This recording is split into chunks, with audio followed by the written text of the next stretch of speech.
Assalamualaikum warahmatullahi wabarakatuh.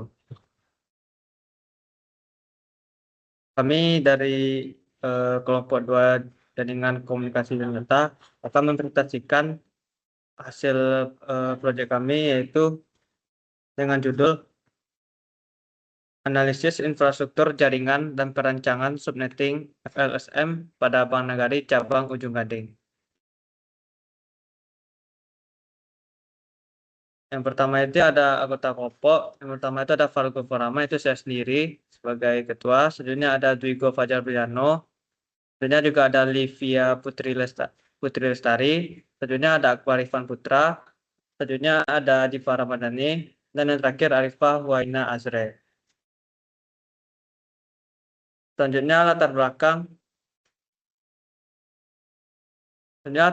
yang akan dijelaskan oleh Arifah. Kepada Arifah dipersilakan.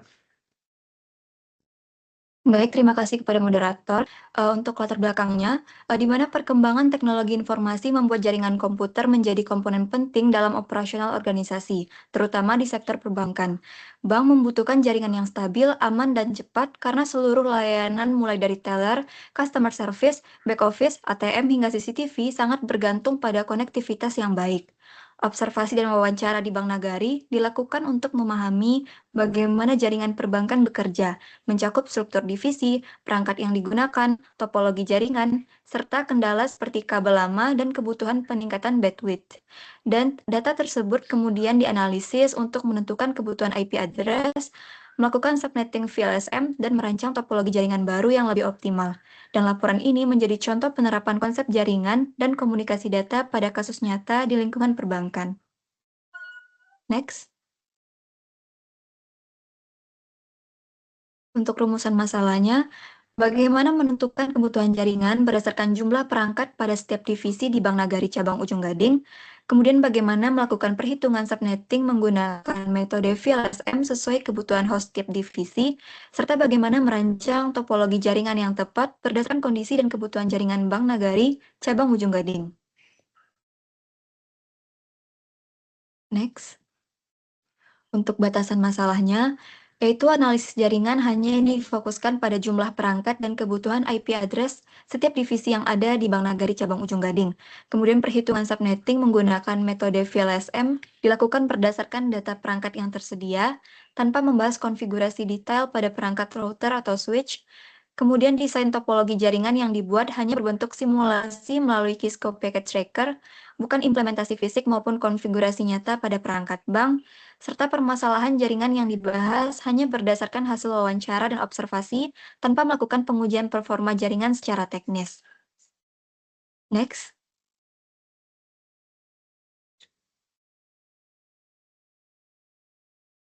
Infrastruktur dan kondisi jaringan saat ini. Jaringan di Bank Nagari Cabang Ujung Gading menggunakan satu jalur utama yang didistribusikan melalui router dan main switch ke switch-switch setiap divisi. Masing-masing bagian memiliki jumlah perangkat yang cukup banyak, termasuk komputer, printer, ATM, dan CCTV dengan total 16 kamera. Meskipun jaringan masih berjalan stabil, beberapa bagian masih menggunakan kabel lama yang mempengaruhi kualitas koneksi. Selain itu, seluruh divisi berada dalam satu jaringan besar sehingga broadcast domain menjadi luas. Keamanan jaringan sudah didukung VLAN dan firewall, namun struktur ini tetap memiliki resiko penurunan performa, terutama pada waktu-waktu sibuk seperti awal bulan. Next. Terkait permasalahan jaringan, hasil observasi dan wawancara menunjukkan beberapa masalah utama, yaitu penurunan performa sering terjadi pada awal bulan karena lonjakan transaksi dan pertukaran data. Infrastruktur fisik seperti kabel yang sudah lama juga menyebabkan koneksi kurang stabil. Penggunaan satu jaringan tanpa pemisahan subnet antar divisi membuat trafik semakin padat dan kurang efisien. Selain itu, dokumentasi perangkat seperti switch belum lengkap, sehingga sulit memastikan pengaturan jaringan yang optimal. Meski belum ada konflik IP atau gangguan besar, pihak IT menilai perlu adanya peningkatan bandwidth dan pembaruan infrastruktur. Hal ini mendasari kebutuhan untuk merancang ulang pembagian IP address, menerapkan VLSM, dan membuat topologi jaringan yang lebih efisien dan aman. Baiklah, terima kasih pada Arifah. Materi selanjutnya itu daftar divisi dan jumlah host. dan mengenai subnetting FLSM lainnya yang akan dijelaskan oleh Diva Ramadhani. Pada Diva dipersilakan.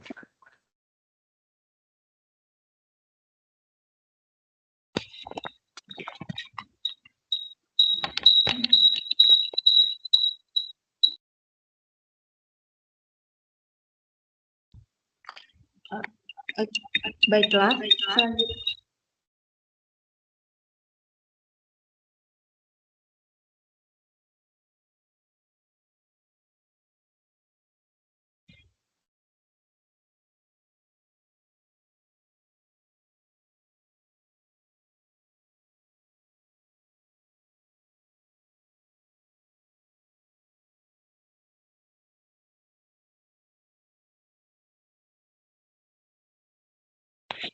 Oke, baiklah. Selanjutnya saya akan menjelaskan daftar divisi dan jumlah host yang terdapat pada Bank Negari cabang Ujung Gading. Yang pertama, untuk divisi teller, jumlah host yang dibutuhkan total hostnya yaitu ada 4, untuk customer service ada 2, back office ada 5, manajemen ada 10, dan ATM 1. Jadi total hostnya ada 22 host.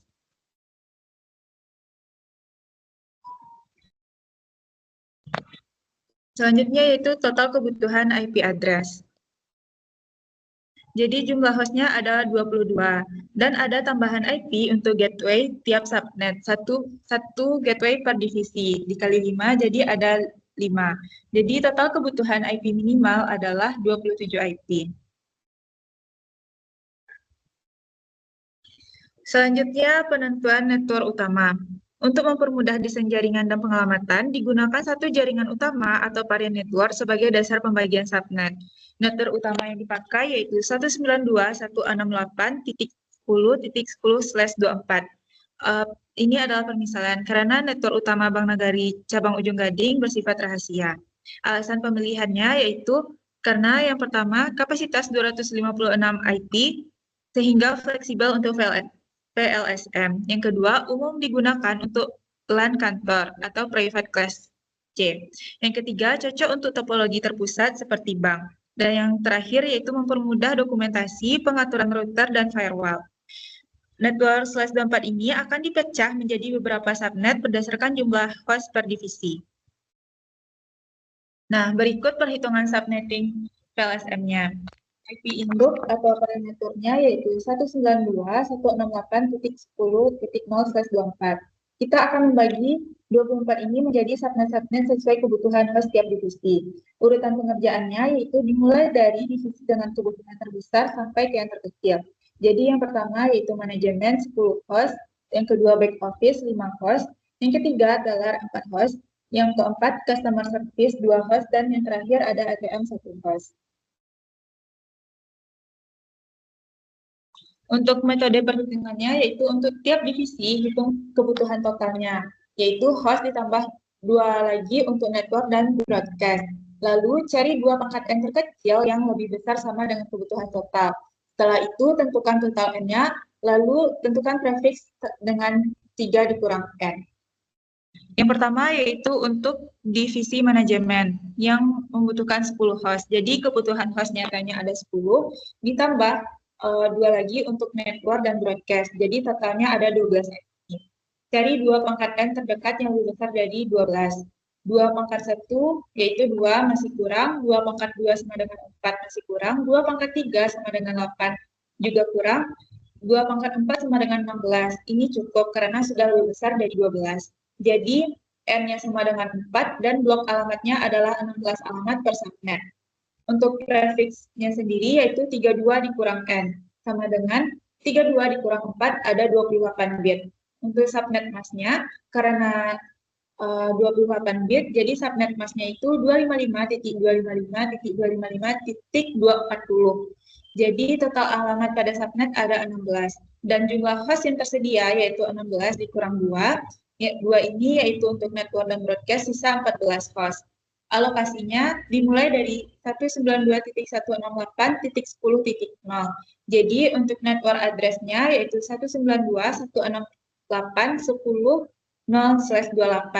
Jadi range host yang tersedia dimulai dari 192.168.10.1 sampai ke 10.14. Sedangkan gateway-nya sendiri diambil dari IP pertama yang tersedia, yaitu 192.168.10.1. Dan untuk broadcast-nya dilanjutkan dari yang 14 tadi, jadi 192.168.10.15. Nah, yang kedua untuk divisi back office. Kebutuhan host nyatanya ada 5, ditambah 2, jadi total IP-nya ada 7. Cari 2 pangkat N yang lebih besar daripada 7, yaitu 2 pangkat 3 sama dengan 8. Cukup, karena ini sudah besar dari 7. Jadi N-nya sama dengan 3, dan bloknya ada 8 alamat. Untuk prefixnya sendiri, yaitu 32 dikurang 3, yaitu 29. Subnet mask-nya, karena ini 29 bit, jadi 255.255.248. Dan host yang tersedia yaitu 8 dikurang 2, ada 6 host.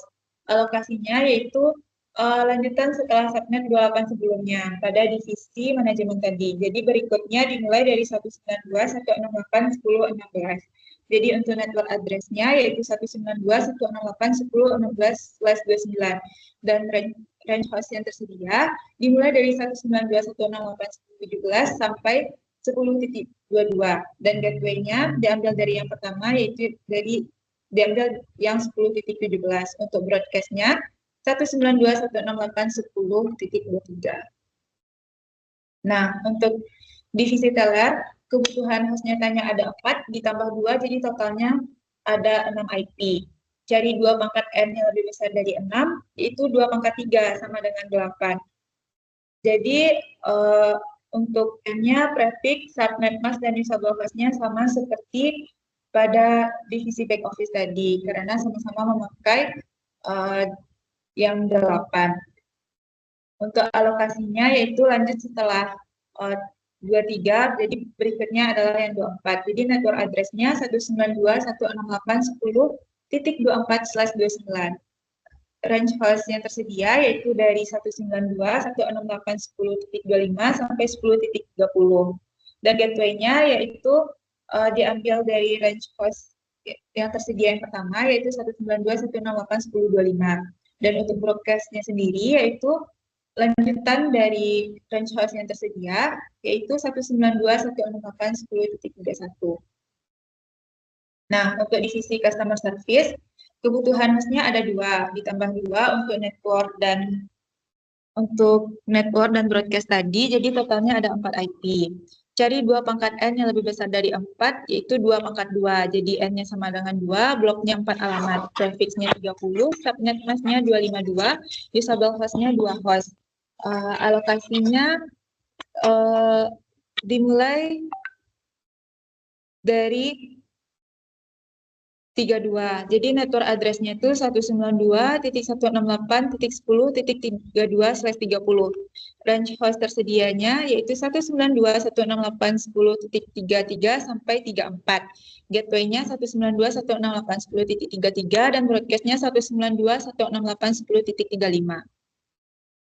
Nah, yang terakhir untuk ATM yaitu kebutuhan hostnya 1 ditambah 2 untuk network dan broadcast, jadi totalnya ada 3 IP.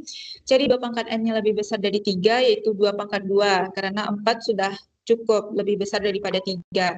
Jadi N-nya sama dengan 2, bloknya 4 alamat, prefixnya 30, subnet mask-nya 252 dan usable host-nya 2 host. Alokasinya lanjut setelah 32 yaitu 36. Jadi network address-nya 192.168.10.36/30. Range host yang tersedia dari 192.168.10.37 sampai 38. Gateway-nya yang 37 dan broadcast-nya 10.39. Jadi sisa alamat yang belum dialokasikan pada 192.168.10.0/24 yaitu dimulai dari 192.168.10.40 hingga 192.168.10.255. Dapat dipakai untuk fitur expansion, server, VLAN lain, guest WiFi jika ada dan sebagainya.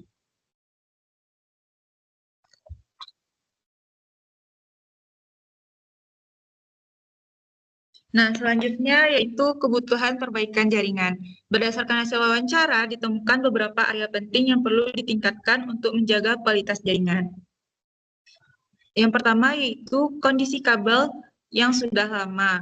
Masalahnya yaitu kabel LAN yang sudah lama dapat berpotensi menurunkan kecepatan dan risiko koneksi terputus-putus. Solusinya bisa dengan mengganti kabel lama, menstandarkan warna kabel sesuai standar TIA atau EIA, menggunakan manajemen kabel seperti kabel tray dan ducting, dan melabeli setiap ujung kabel sesuai divisi atau perangkat. Yang kedua, area penting yang perlu ditingkatkan yaitu bandwidth-nya yang kurang optimal. Masalahnya yaitu kecepatan internet tidak sesuai dengan kebutuhan operasional. Penggunaan bersamaan dari 5 divisi bisa menyebabkan bottleneck. Solusinya bisa dengan melakukan upgrade bandwidth dan menambahkan QoS atau Quality of Service pada router untuk prioritas trafik transaksi perbankan, serta bisa dengan memasang load monitoring agar admin dapat menilai pemakaian bandwidth harian. Selanjutnya, area yang penting yang perlu ditingkatkan yang lainnya ada dokumentasi switch tidak jelas. Masalahnya, jumlah switch-nya tidak diketahui, merek, tipe, dan kapasitas portnya tidak terdokumentasi, sehingga sulit melakukan troubleshooting. Solusinya bisa dengan melakukan inventarisasi switch dan menstandarkan penggunaan manageable switch untuk fitur VLAN per divisi, monitoring traffic, SNMP untuk identifikasi gangguan, serta pengaturan keamanan port atau port security. Selanjutnya yaitu routernya yang terletak di ruang khusus jaringan. Masalahnya hanya ada satu router utama, tidak ada backup router, tidak ada UPS untuk perangkat jaringan. Solusinya bisa dengan menyediakan router cadangan untuk mitigasi downtime. Dan yang terakhir yaitu topologi dari Bank Nagari cabang Ujung Gading ini masih sederhana. Struktur jaringan saat ini yaitu ISP, router, main switch, dan switch per divisi. Masalahnya yaitu tidak adanya segmentasi jaringan. Semua divisi berada dalam satu broadcast domain dan risiko keamanannya cukup tinggi. Solusinya yaitu bisa dengan mengimplementasikan VLAN atau mengaktifkan ACL atau Access Control List untuk membatasi akses antar divisi. Baik, sekian penjelasan dari saya kembalikan kepada moderator.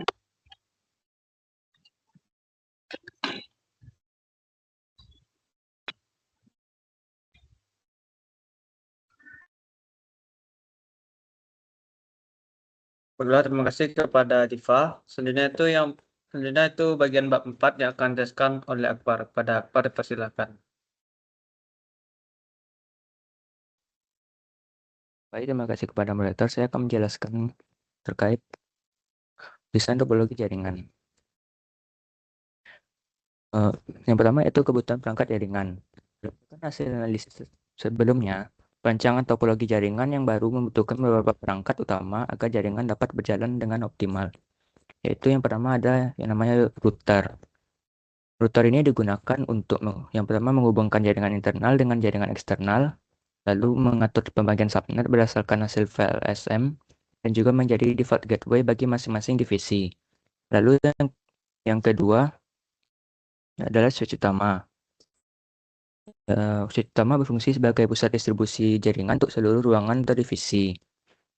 Core switch menerima jalur dari router, kemudian membagikan koneksi ke setiap switch divisi. Lalu yang ketiga adalah switch access. Switch access ini ditempatkan pada masing-masing divisi, seperti divisi manajemen, back office, teller, dan customer service. Switch access ini digunakan untuk menghubungkan perangkat PC, printer, dan perangkat pendukung lainnya. Lalu yang keempat ada access point. Access point dapat dipasang pada area yang membutuhkan mobilitas tinggi seperti ruang tunggu nasabah atau area internal staff. Lalu yang kelima ada kabel jaringan. Kabel jaringan ini terdiri dari seperti kabel UTP, patch cord, dan patch panel. Lalu yang keenam adalah perangkat end user. Perangkat ini terdiri dari PC pegawai, printer, dan mesin ATM. Kebutuhan perangkat ini menjadi dasar untuk menyusun topologi fisik dan logis jaringan. Lalu selanjutnya adalah desain topologi jaringan. Desain topologi usulan ini dibuat berdasarkan pembagian IP address menggunakan VLSM, struktur organisasi Bank Nagari cabang Ujung Gading, lalu upaya meminimalkan broadcast domain, keamanan jaringan, dan kemudahan monitoring dan maintenance. Berikut tulisannya. Lalu penjelasan desain. Yang pertama yaitu router, switch, core switch, lalu ke access switch. Gambar menunjukkan satu router terhubung ke satu core switch, kemudian core switch menghubungkan beberapa access switch lainnya. Model ini menjamin skalabilitas lebih baik, pengelolaan trafik lebih mudah, dan reduksi broadcast domain setiap switch. Yang kedua, setiap access switch melayani 3-10 perangkat. Pada gambar, tiap switch menghubungkan banyak PC dan printer, sesuai distribusi ruangan atau divisi. Jumlah host berbeda-beda tergantung kebutuhan. Lalu, yang ketiga yaitu beberapa cabang switch memiliki topologi kecil. Misalnya switch paling kanan hanya menghubungkan satu PC. Ini mencerminkan ruangan atau area dengan sedikit perangkat. Lalu yang keempat, struktur hierarki mempermudah pemeliharaan. Lalu lintas lebih tertata, pengaturan IP dan VLAN lebih sederhana, serta troubleshooting lebih cepat dilakukan melalui core switch. Selanjutnya yaitu implementasi pada Cisco. Implementasi simulasi dilakukan sesuai topologi fisik, yaitu yang pertama, menambahkan router dan mengatur interface sesuai subnet. Contohnya yaitu interface manajemen dengan address-nya 192.168.10.1/28. Lalu back office 192.168.10.17/29. Teller 192.168.10.25/29. Untuk customer service 192.168.10.33/30. Dan untuk ATM 192.168.10.37/30. Lalu yang kedua, menghubungkan router ke core switch menggunakan access switch double strike. Lalu yang ketiga yaitu menambahkan switch divisi, lalu kemudian menghubungkan perangkat-perangkatnya sesuai subnet masing-masing.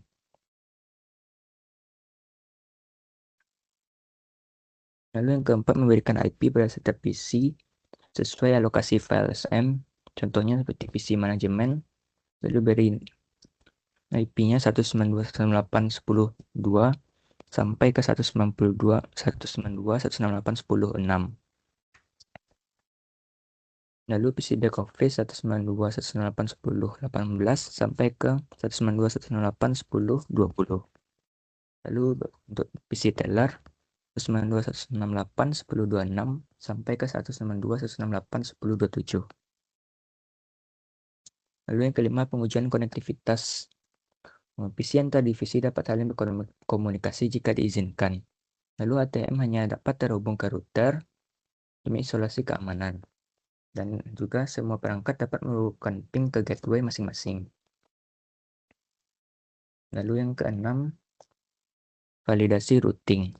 Router berhasil meneruskan trafik antar subnet sesuai konfigurasi. Hasil implementasi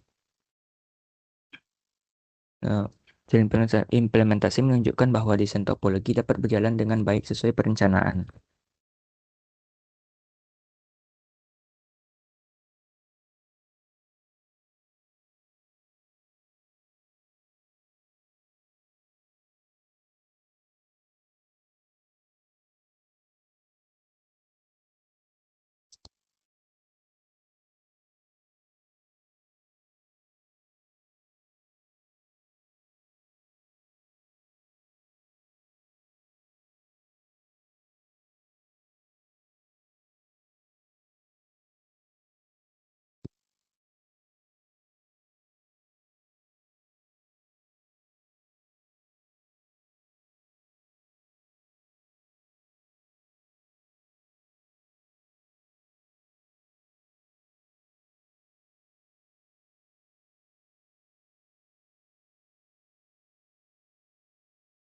Baiklah, karena ada permasalahan dalam men-scan Cisco Trika tadi, kita lanjut ke materi selanjutnya. Selanjutnya itu ada analisis desain, yaitu ada keuntungan dan kekurangan dari desain pada Cisco 3 tersebut. Keunggulannya yang pertama adalah ini efisiensi pada alamat IP. Yang kedua itu pengguna FSM memastikan tidak ada pemborosan IP pada divisi yang memiliki sedikit host. Selanjutnya itu ada keamanan yang lebih baik. Jadi subnet ATM ini dipisahkan dari jaringan internal untuk menghindari ancaman security. Sehingga dengan desain yang tadi itu tentu jaringan yang ada di ATM ini dapat aman dari jaringan yang lain. Selanjutnya performanya tersebut jaringan lebih stabil. Pembagian domain broadcast memperkecil kemungkinan terjadi collision. Selanjutnya itu mudah dikembangkan. Struktur router core switch switch memudahkan penambahan perangkat atau adanya apabila ada divisi baru nanti pada kantor Bank Nagari cabang Gading. Yang terakhir itu mudah dikelola. Administrasi jaringan lebih terstruktur karena tiap divisi memiliki subnet dan gateway yang khusus. Sementara terdapat beberapa kekurangan dari desain implementasi tersebut. Yang pertama, ketergantungan pada router dan core switch. Jika salah satu perangkat ini mengalami gangguan, maka beberapa divisi yang berkaitan tentu dapat terdampak. Yang kedua, biaya penambahan perangkat. Untuk menerapkan topologi ini, beberapa perangkat pendukung seperti switch baru mungkin perlu ditambah. Yang terakhir, dibutuhkan SDM yang paham subnetting dan routing. Pengelolaan jaringan yang sudah di subnet membutuhkan kemampuan teknis lebih tinggi. Jadi tidak bisa kita hanya menggunakan SDM yang hanya mengetahui jaringan dasar saja. Selanjutnya itu bab 5 yang akan dijelaskan oleh saya sendiri. Jadi kesimpulannya ini adalah berdasarkan hasil observasi lapangan, wawancara, dan analisis terhadap infrastruktur jaringan di Bank Nagari Cabang Ujung Gading, dapat disimpulkan bahwa jaringan yang ada pada saat ini masih dapat berjalan dengan baik. Namun, belum mencapai kondisi yang optimal untuk mendukung kebutuhan operasional perbankan yang terus meningkat ke tahun-tahunnya. Tidak adanya segmentasi jaringan menyebabkan seluruh divisi berada dalam satu broadcast domain, sehingga menimbulkan potensi collision dan penurunan performa pada jam tertentu. Contohnya apabila pas hari raya atau liburan, karena itu banyak orang mengakses pada Bank Nagari tersebut. Selain itu, beberapa aspek fisik seperti penggunaan kabel yang sudah lama, bandwidth yang terbatas, serta dokumentasi perangkat yang belum lengkap turut menghambat proses pemeliharaan jaringan. Dengan ditemukannya dua host aktif pada 5 divisi utama, hal ini tentu diperlukan pengelolaan IP address yang lebih efisien. Perhitungan menggunakan metode FSEM pada jaringan 192.168.10.0/24 berhasil memberikan alokasi IP yang lebih optimal. Dan desain topologi usulan berbasis subnet serta FLAN mampu meningkatkan keamanan, stabilitas, serta efisiensi komunikasi data antar divisi.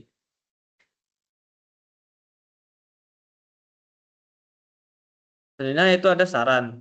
Jadi ada beberapa saran yang dapat kami berikan. Yang pertama itu ada upgrade infrastruktur fisik. Kita dapat mengganti kabel-kabel yang lama yang dapat mengganggu. Saya sebutkan tadi penggunaan kabel yang lama juga mempengaruhi pada bandwidth. Itu mengganti kabel dengan Cat 6 atau Cat 6A dan merapikan manajemen kabel dan melakukan pelabelan pada port. Yang kedua, optimasi bandwidth dan monitoring. Kita dapat dengan menambah bandwidth, menerapkan UOS, gunakan sistem monitoring real time. Yang ketiga, inventarisasi dan standarisasi perangkat. Penataan perangkat lengkap dengan menggunakan manageable switch untuk FLAN dan manajemen jaringan. Yang keempat, tingkatkan keamanan dan redundansi.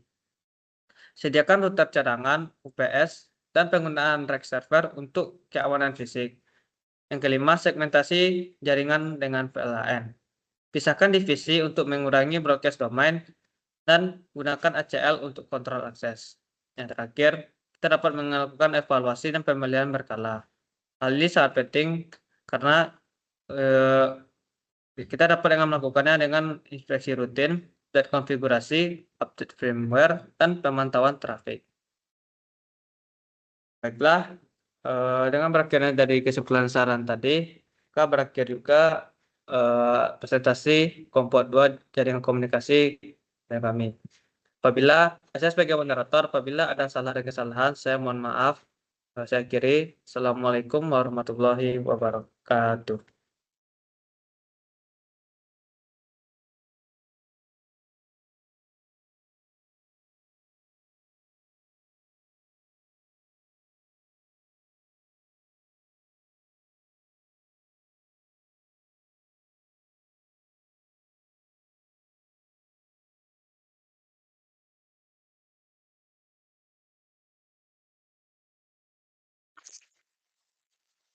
Ini merupakan logi dari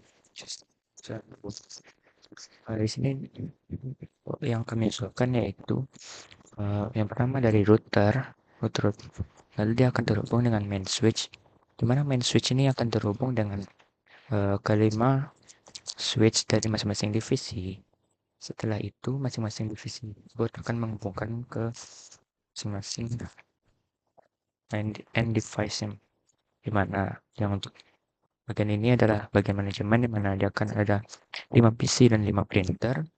Yang kedua dia ada 3 PC dan 2 printer. Yang ini ada 2 PC dan 2 printer untuk bagian teller. Yang ini untuk bagian back office. Lalu yang ini bagian customer service, dia ada 2 printer, dan ini merupakan bagian ATM, mana dia punya mesin ATM yang terhubung dengan komputer.